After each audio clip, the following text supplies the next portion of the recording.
সবাইকে স্বাগত জানাচ্ছি দেশ টিভির ব্যবসা বাণিজ্য নিয়ে নিয়মিত আয়োজন বিজনেস টাইমসে। আপনাদের সঙ্গে আছি আমি ডানা ইসলাম। দর্শক, আজকে আমরা আলোচনার বিষয় রেখেছি যুক্তরাষ্ট্র বাংলাদেশ বাণিজ্য চুক্তি।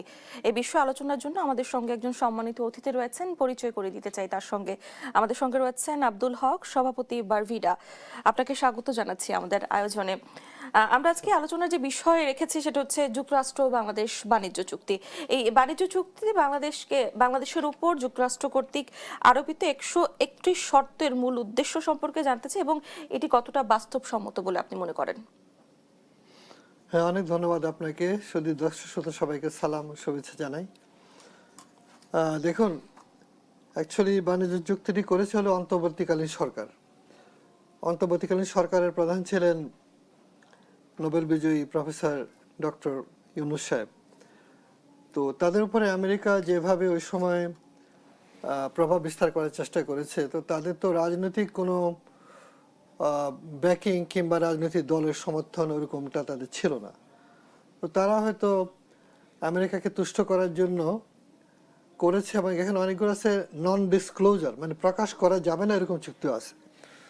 তো ইউনূস সরকার তাদের যেহেতু ভারতের সঙ্গে একটা দ্বন্দ্ব ছিল, সেই জন্য তারা হয়তো আমেরিকাকে এক ধরনের সন্তুষ্ট করার প্রয়াসে কিন্তু করেছেন।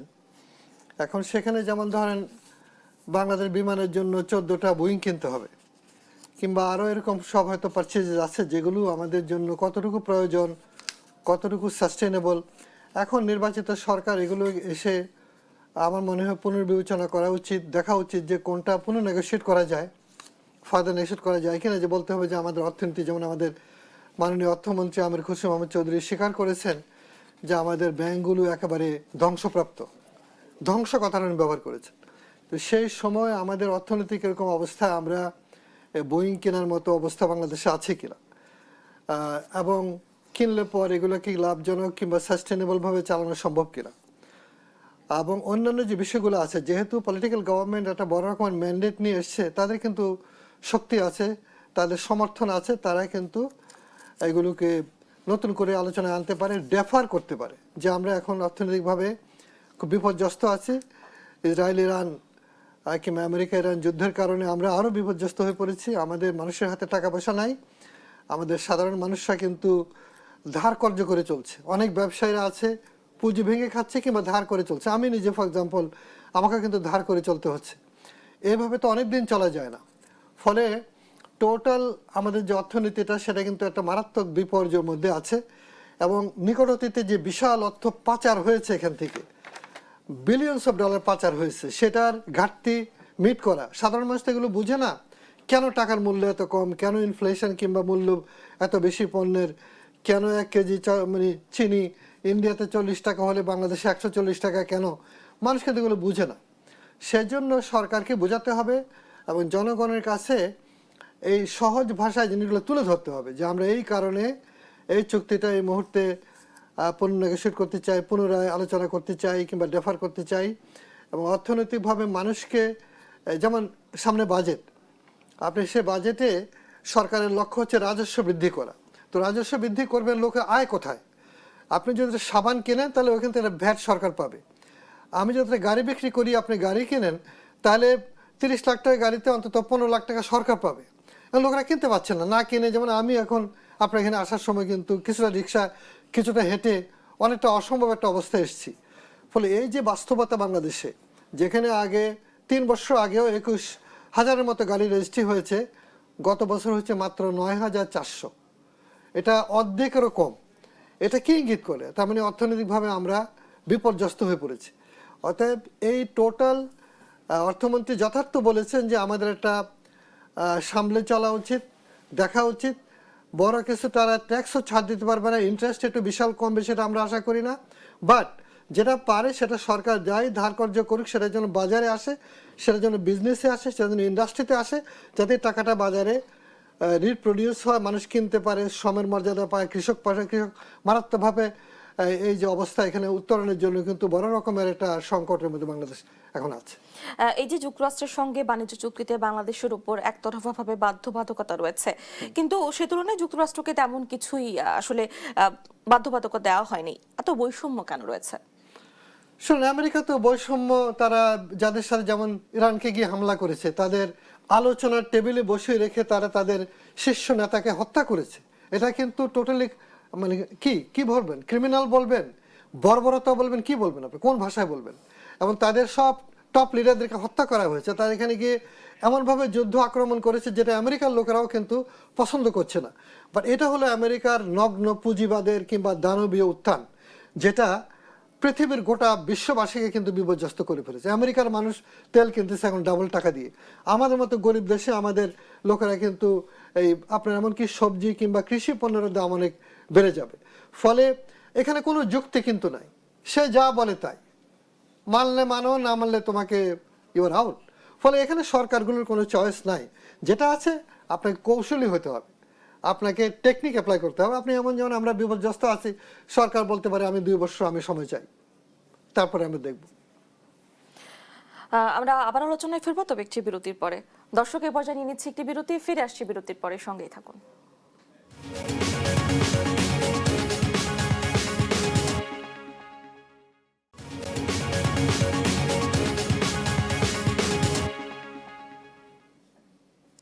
বিরতির পর সবাইকে আরো একবার স্বাগত জানাচ্ছি। আপনারা দেখছেন বিজনেস টাইমস। আমরা ফিরে যাচ্ছি আমাদের আলোচনায়। জনাব আব্দুল হক, এবার জানতে চাই, এই চুক্তির আলোকে বাংলাদেশ কিভাবে আন্তর্জাতিক শ্রম ও মানবাধিকার মানদণ্ডের সাথে সামঞ্জস্য বজায় রাখছে, কি মনে করেন? ওয়েল, বাংলাদেশ যেটা তাৎক্ষণিকভাবে করেছে, আমি বলবো যে সেটা হয়তো দরকার ছিল। কারণ হলো তখন না করলে পর যদি উল্টা সিধা টেরিফ চাপিয়ে দিত, তাহলে বাংলাদেশের জন্য এটা বিপর্যয় হতে পারতো। সেই জন্য অন্তর্বর্তীকালীন সরকার যেটা করেছে, সেই সময় হয়তো সেটা তারা, মানে আমার মনে হয় যে স্মার্টলি করেছে। প্রশ্ন হচ্ছে এখন যে সরকার, তাদের যে বাস্তবতা, তারা যে অর্থনীতি যা পেয়েছে, কিংবা তাদেরকে তো এখন একটা দীর্ঘ সময় সরকার পরিচালনা করতে হবে, অর্থাৎ তাদের কিন্তু সুযোগ আছে এটা পুনর্বিবেচনা করা, পুনরায় আলোচনা করা, স্কোপ খোঁজা এবং পজ করা কিংবা ডেফার করা। তো সেই ক্ষেত্রে বাংলাদেশের যেহেতু প্রধান রপ্তানি পণ্য হচ্ছে তৈরি পোশাক, এবং আমেরিকা যুক্তরাষ্ট্র হচ্ছে অন্যতম ক্রেতা, তাদের সাথে কৌশলী করতে হবে। এবং আমাদের এর পাশাপাশি আমাদের দেখতে হবে যে আমাদের অ্যাকচুয়ালি গার্মেন্টস নির্ভরতা যে কেবলমাত্র রপ্তানিতে, এটাও কিন্তু বহু আলোচনা আমরা করেছি, কিন্তু যাকে বলা হয় এক্সপোর্ট ডাইভার্সিফিকেশন কিংবা রপ্তানির বহুমুখীকরণের ব্যাপারে কিন্তু আমরা বেশি দূরে এগোতে পারি নাই। তো বর্তমান সরকারের জন্য উচিত হবে যে অনেক জোর দেওয়া যে কী কীভাবে আমরা রপ্তানির দিকে আরও ব্যাপকতর হতে পারি, বিশ্ববাজারে যাওয়া, আমাদের কী কী অ্যাডভান্টেজ আছে সব হয়তো আমরা পারবো না, যা পারবো সেটার জন্য ব্যাপকভাবে আমরা করতে পারি। এবং সেজন্য একটা বড় প্রোগ্রাম সরকার নেওয়া উচিত। রপ্তানিতে আপনার ভর্তুকি দেওয়া কিংবা প্রণোদনা দেওয়া, ট্রেনিং দেওয়া, কিংবা আমদানি উদারীকরণ করে রপ্তানি করা, 2%, 3%, 5% ভ্যালু এডিশন হয়, এরকম জিনিসও আমরা যেন করতে পারি। যেহেতু আমাদের এখানে প্রতি বছর 25 থেকে 30 হাজার কর্মপ্রত্যাশী যুবশক্তি বাজারে আসে, তাদের কর্ম দেওয়ার জন্য কিন্তু আমরা এখানে সরকার সরাসরি অন্যভাবে সোশ্যাল ওয়েলফেয়ারের কাজগুলো না করে এখানে যদি দেওয়া হয়, তাহলে এটা কিন্তু ব্যাপক রকমের সুবিধা হবে। এবং এর সমার্থকভাবে আমি বলবো সরকার হাউজিংয়ের ব্যাপারে বড় স্কিম নিতে পারে। যেমন আমাদের যে তরুণরা কোথায় থাকবে, তাদের জন্য সরকার যে বর্তমানে যে রাজুক কিংবা সরকারের হাউজিং যেগুলো প্লট ফ্ল্যাট করে, এরকম না করে আপনার খুব অ্যাফোর্ডেবল ভাড়ায় দেওয়ার জন্য লক্ষ লক্ষ আবাসন দরকার। এখানেও কিন্তু একটা ইকোনমিক হবে, সিমেন্টের কারখানা, স্টিলের কারখানা কাজ পাবে। এইভাবে কিন্তু অর্থনীতিকে চাঙ্গা করতে হবে। এবং যেমন ধরেন, আমার মনে হয় 1 কোটি লোককে আমরা টার্গেট করতে পারি, তারা ট্যাক্স নেটে আসুক। ফর এক্সাম্পল, আমি আলাপ করে দেখেছি যারা অটো চালায়, তাকে যদি একটা অটোর লাইসেন্স দেওয়া হয়, সে কিন্তু ট্যাক্স দিতে রাজি আছে, এবং পার ডে সে 500 টাকা মালিককে ভাড়া দেয়। এর যদি তাকে দেওয়া হয় একটা এনআইডি এগেনস্টে, তাহলে কিন্তু সে 100 টাকা দিতে রাজি আছে। 100 টাকা মানে মাসে 3000 টাকা, কিংবা 2500 টাকাও যদি হয়, তাহলে বছরে কিন্তু হয় 7500 টাকা। তার মানে আপনি লক্ষ লক্ষ মানুষকে ট্যাক্স নিয়ে নিতে পারেন, এবং তাকে ডাইরেক্টলি এটা তার ফ্যামিলিকে সহায়তা করতে পারেন। এবং উবারের মতো গাড়িগুলো পপুলার হচ্ছে, ব্যক্তিগত গাড়ি কেনা যেহেতু এক্সপেন্সিভ, একটা মানুষকে যদি তার এনআইডির এগেনস্টে একটা উবারের লাইসেন্স দেওয়া হয় সারা দেশে, গ্রামে গঞ্জে কিংবা ইত্যাকার, সে কিন্তু ওইটা দিয়ে ব্যবসা করতে পারে এবং সে ট্যাক্স দেবে। অতএব শর্ত হবে যে তুমি একটা গাড়ি পাবা তোমার এনআইডি এগেনস্টে, তার মানে ডাইরেক্টলি আপনি তার দেহের মধ্যে রক্ত সঞ্চালন করছেন অর্থনীতিতে। এটা কোনো মাহাজানি কিংবা বড় রকমের পুঁজিপতি তৈরি করছেন না। তো এরকম ভাবে কিন্তু আমরা যেটা সরকার বলেছে কোটি মানুষের জন্য কর্মসংস্থান, দিস আর দি এরিয়া যেটা তারা করতে পারে। এবং এখান থেকে কিন্তু আমরা ঢাকার ভিক্ষুক যে রোজগার করে, গ্রামের কৃষক শ্রমিক কিন্তু তা পারে না। ঢাকার ভিক্ষুক ভিখারিরাও কিন্তু 500 থেকে 700 টাকা, 800 টাকা, 1000 টাকা রোজগার করতে পারে। অতএব আমাদেরকে ছড়াই দিতে হবে অর্থনীতিটাকে, এবং সরকারের আয়ের একটা বিরাট ব্যক্তি হতে পারে এই জায়গায়। আমি মনে করি যে ইনোভেটিভ চিন্তা দরকার এবং নতুন সরকার এগুলো চিন্তা করতে হবে। এই যে যুক্তরাষ্ট্র বাংলাদেশি পণ্যের উপর উচ্চ শুল্ক হার আরোপ করেছে, এর যৌক্তিকতা আসলে কতটুকু? কোনো যৌক্তিকতা নাই। যৌক্তিকতা আমেরিকা পছন্দ। ট্রাম্প মনে করেছে এত বছর ধরে তারা যেটা প্রচার করে আসছে, যে ধর্ম আমাদের শিক্ষা দিছে, সেটা হলো সাম্যতা, তারপরে হলো গ্লোবালাইজেশন, WTO, সব হঠাৎ করে সে বললো যে এগুলো সব থক্কু, আমি এটা মানি না, আমি নিজে মানি না, এখন আসো আমাকে এই ট্যাক্স দৌড়। অতএব আপনি এখানে কিছুই করার নাই। অতএব তারা এই অবস্থার যতক্ষণ না কোনো প্রাকৃতিক বিপর্যয় না ঘটে, তাকে তো লড়াই করবে এরকম সে চাচ্ছে। চীন এসে তার সাথে লড়াই করুক, কিন্তু লড়াই হচ্ছে তার ইন্ডাস্ট্রি। যদি ওয়ার থাকে তাহলে সবাই ট্যাঙ্ক কিনবে, প্লেন কিনবে, এটা কিনবে, ওটা কিনবে, রাডার কিনবে, তার হচ্ছে ইন্ডাস্ট্রি এটা। আর তাকে যেটা খাবার সাপ্লাই করছে কিংবা তার খেলনা থেকে আরম্ভ করে গাড়িও আগামীতে সব চীন সাপ্লাই করবে। তো পৃথিবীতে ভয়ঙ্কর রকমের অবস্থা হচ্ছে কিন্তু। এবং AI টেকনোলজি আমি একটু করে বলি, যেদিকে আগাচ্ছে তাতে কোটি কোটি মানুষ বেকার হয়ে যাবে।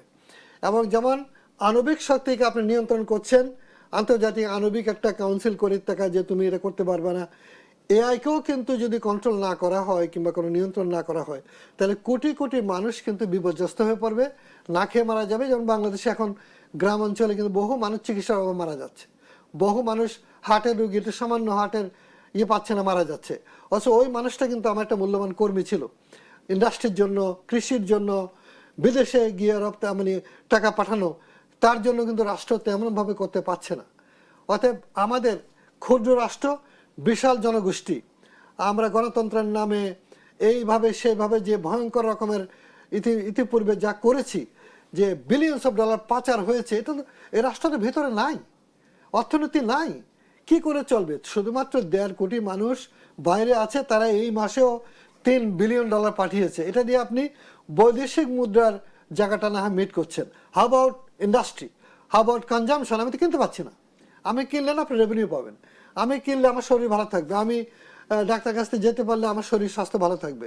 অতএব ইকোনমিকের টোটাল মানুষ বলা হয় বটম অফ দি পিরামিড, জাপানিরা বলে, এটাকে শক্ত করতে হবে, ওই জায়গায় নজর দিতে হবে। ওটার জন্য দর্শন দরকার, এমপিটি দরকার, সিম্পিটি দরকার।